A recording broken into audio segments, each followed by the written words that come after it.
tous, ici Aurora Soma. Alors aujourd'hui nous sommes dans la 12e vidéo de Soma, la minute de connaissance de soi. Et nous allons parler des yeux, les yeux voir à la source.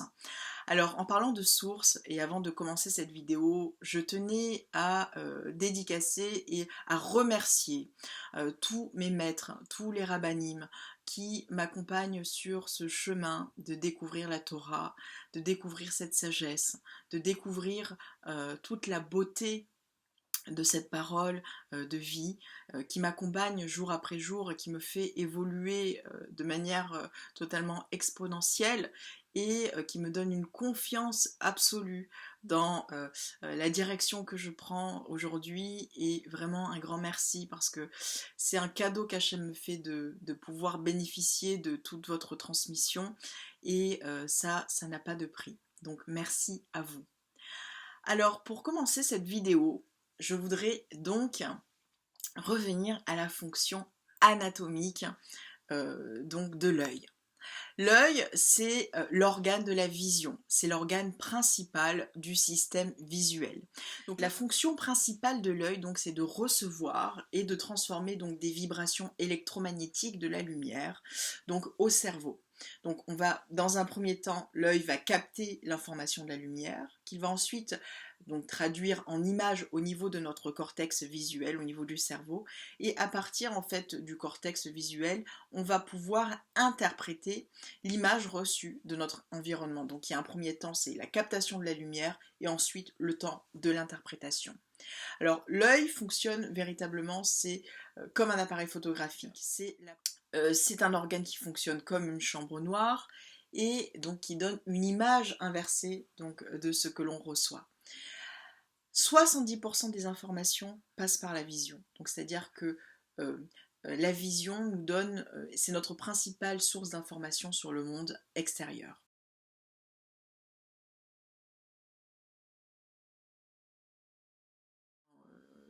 Il y a 3 points principaux sur lesquels je voudrais revenir. D'abord, dans le phénomène de la vision, il y a 2 étapes. Vous avez compris qu'il y a ce que l'on voit, donc cette captation de la lumière, donc qui se transforme en image, et le sens que l'on crée à partir de ce que l'on voit, c'est-à-dire la manière dont nous interprétons. Donc il y a ce que l'on voit et ce que l'on interprète dans la vision. Ensuite, on l'a bien vu, que l'œil reçoit et émet aussi de la lumière. Donc c'est dans cette capacité à la fois d'être un réceptacle, mais aussi être un émetteur de lumière. Il y a cette notion que le regard, c'est ce qui nous permet à la fois de regarder vers l'extérieur, mais aussi vers l'intérieur. Donc il révèle autant qu'il perçoit. C'est la raison pour laquelle il y a cette expression populaire qui dit que les yeux sont les fenêtres de l'âme. Ensuite, il y a ce troisième élément, et qu'on a vu aussi dans la fonction anatomique, que donc l'œil renvoie aussi à cette notion de jugement, qui est liée à la rétine, et qui est donc ce passage donc, de l'information à l'interprétation. Alors on comprend donc qu'il y a 2 niveaux finalement dans notre manière de voir ce que justement tout ce fonctionnement anatomique vient nous dire. Il y a d'abord un niveau individuel et subjectif, c'est-à-dire que dans le fonctionnement physiologique, on voit que voir, c'est délimiter un champ de vision. Donc finalement, on voit ce qu'on a appris à voir, que ce soit par nos apprentissages culturels, sociaux, éducatifs, familiaux. Donc quelque part, là on reste à la surface des choses, dans ce qui est visible, dans l'apparence des choses. Puis il y a un second niveau, donc que l'on perçoit aussi dans la structure anatomique de l'œil, et notamment dans cette idée que c'est comme une chambre noire, donc qui donne en fait une image inversée. Et donc c'est là où on voit à quel point justement l'œil voit, c'est-à-dire et devient véritablement une source qui permet justement à la lumière de venir nous éclairer intérieurement. Et c'est dans ce sens-là, et seulement, j'allais dire, à ce niveau de conscience, qu'on rentre dans cette notion aussi de l'œil, qui est une ouverture vers le divin, et dans ce sens aussi, où c'est un symbole, donc de la conscience, un symbole de la lumière, donc de l'âme, et aussi du discernement. Et donc, l'œil hein, qui voit, nous invite justement à ne pas rester à la surface des choses, ne pas rester dans ce qui est visible, mais bien d'aller à la source. Et ça, l'hébreu va venir nous y aider. En hébreu biblique, l'œil se dit aïn. Donc ça veut dire l'œil, le regard, la face, l'apparence, ça veut dire aussi la source. Et ça vient aussi de la racine ayan qui veut dire couler. Et donc par extension, cette racine ayan veut dire aussi épier, voir et regarder avec envie. Pour revenir au mot aïn, donc qui veut dire œil, on va essayer un petit peu de décortiquer le mot pour essayer de comprendre aussi là où cette langue magnifique qu'est l'hébreu vient nous emmener pour comprendre et pour vivre aussi tout le pouvoir, toute la potentialité de notre corps. Aïn donc, est composé de 3 lettres, de la lettre Aïn, Yod et Nun. Aïn donc veut dire la source, la lettre Aïn veut dire source, Yod c'est cette idée, c'est le symbole du germe divin, du potentiel, et enfin le Nun c'est le symbole du poisson, donc par extension des profondeurs. La lettre Aïn a la valeur numérique de 70. La valeur numérique de 70 correspond à la même valeur numérique que le secret, le sod. Et donc, c'est une invitation pour nous, à travers justement cette lettre qui veut dire la source, qui veut dire l'œil, d'aller justement chercher donc ce point d'origine, ce point, cette source, d'approcher aussi à travers cette valeur numérique 70 les 70 niveaux de lecture de la Torah, les 70 visages de la Torah. La valeur numérique 70 correspond également à Adam Verhava, donc qui est le couple, j'allais dire premier, donc de la création, et qui est cette union hein, donc du féminin et du masculin, de l'intériorité et de l'extériorité. Et ça, cette notion de l'œil, de la source, hein, c'est ce mariage aussi auquel nous sommes invités, d'unité. Et cette valeur numérique aussi 70 ramène à Gog et Magog. Gog et Magog, c'est donc la 3e guerre dans cette vision de la fin des temps, auquel Esav et Ishmaël vont, donc le monde occidental et l'islam vont venir pour essayer de combattre Israël. Mais bien évidemment, ils n'y arriveront pas. Alors, ensuite, il y a le mot Aïn. Le mot Aïn a la valeur numérique de 130. Donc 130 qui correspond à la valeur numérique de Soulam, Soulam qui veut dire l'échelle. Donc l'idée donc de l'œil est associée donc à cette idée d'échelle. Et finalement, ça vient nous dire aussi quelque chose sur le fait de la manière dont nous portons le regard sur les choses, ça peut quelque part ou nous faire chuter ou nous élever. Donc on peut aussi voir cette notion d'échelle comme notre capacité à voir différents niveaux donc de vision, passer de la surface des choses à quelque chose qui est plus secret, quelque chose qui est plus imperceptible, qui est plus invisible.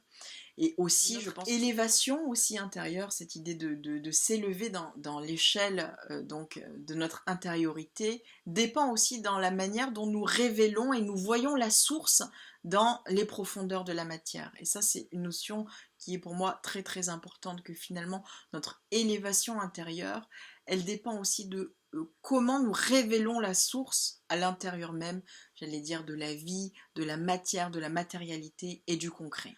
Cette valeur numérique 130 renvoie aussi donc au mot Hatzlaha. Hatzlaha, donc qui veut dire la délivrance et qui vient de la racine Netzal, qui veut dire sauver, délivrer. Et cette même valeur numérique vient aussi ramène à l'idée de peine, qui veut dire peur, la crainte en hébreu. Donc finalement, cette notion et toute cette association de mots qu'il y a autour du mot Aïn vient aussi nous dire que celui qui ne va pas chercher la source dans les différents finalement niveaux de la vie, il sera toujours dans la crainte. et donc dans la crainte, dans la peur, parce qu'il n'y aura pas, j'allais dire, de raison d'être aux choses, hein. Tout est vécu comme une fin en soi, alors qu'il n'y a plus rien, j'allais dire, au-delà, j'allais dire, du déterminisme de la vie. Et donc, l'œil nous invite à aller au-delà, justement, de ce que nous voyons pour essayer de chercher la racine, la source de toute chose. Une dernière notion autour de la valeur numérique 130, qui renvoie aussi au tétragramme. Donc le tétragramme divin, donc qui est composé des lettres suivantes, donc le Yud, ensuite le E, ensuite le Vav et ensuite le E, donc tout ça qui a une valeur numérique de 26. Et lorsqu'on multiplie 26 par 5, ça donne 130, et donc ça renvoie aux 5 degrés donc de l'âme que je vais juste vous nommer aujourd'hui, qui sont Nefesh, Ruach, Neshama, Chaya et Yerida.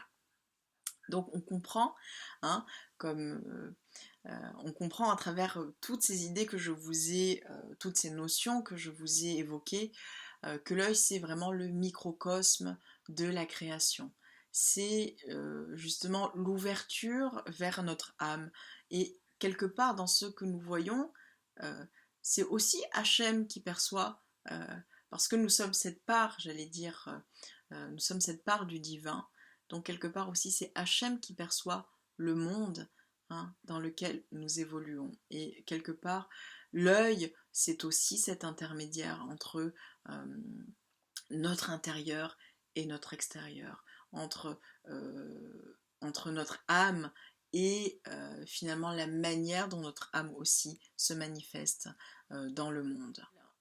Dans cette structure anatomique de l'œil, on voit comment, je veux dire, l'hébreu s'inscrit dans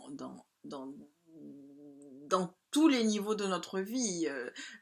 Toutes les lettres de la création sont incrustées dans chaque élément que nous vivons, et qui sont, j'allais dire, tous ces canaux de lumière qui nous permettent justement de voir les choses à différents degrés et de nous élever surtout dans les profondeurs de la matière, toujours en allant rechercher la source et le point d'origine. Et donc ça, c'est le message important que je voulais donner. Et donc là, pour la connaissance de la semaine, je voulais revenir sur ce passage de la Torah, au moment où Israël reçoit la Torah sur le mont Sinaï. Donc on le revoit donc dans le chapitre 20 de l'Exode, versets 18 à 22. Je vais le lire en français. Et tout le peuple vit les voix, et les flammes, et la voix du corps, et la montagne fumante. Et le peuple vit, ils tremblèrent et se tinrent à distance. Alors moi, ce qui m'intéresse, c'était « et tout le peuple vit les voix ». Virol aham roim et akolot.